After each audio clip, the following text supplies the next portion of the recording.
Pemerintah China mengkonfirmasi bahwa puing-puing roket Long March 5B jatuh di Laut Filipina pada Minggu 31 Juli 2022.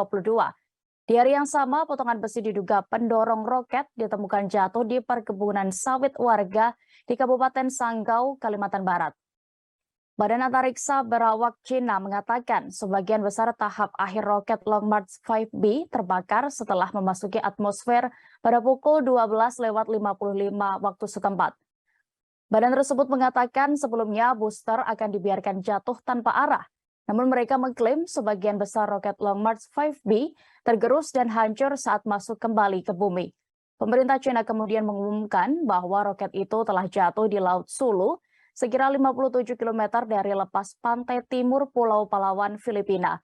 Sementara itu, Badan Antariksa Malaysia mengatakan bahwa mereka mendeteksi puing-puing roket China tersebut terbakar saat masuk kembali ke bumi. Mereka juga melihat puing itu lalu jatuh di Laut Sulu yang berlokasi di timur laut Pulau Kalimantan, Indonesia.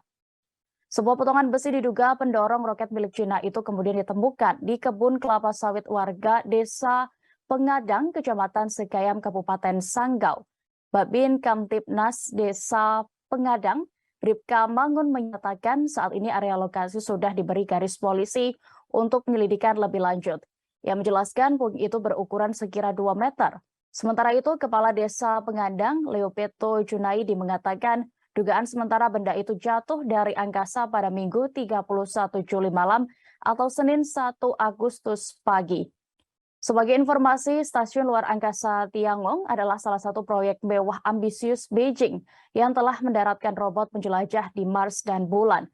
NASA sebelumnya telah mengkritik karena tidak memberitahu rincian roket Cina yang akan jatuh tidak terkendali sebagai tindakan tak bertanggung jawab karena berpotensi bahaya.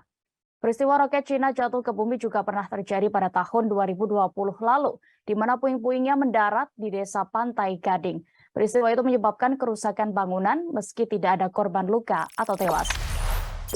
Jangan lupa subscribe, share, komen, dan like ya!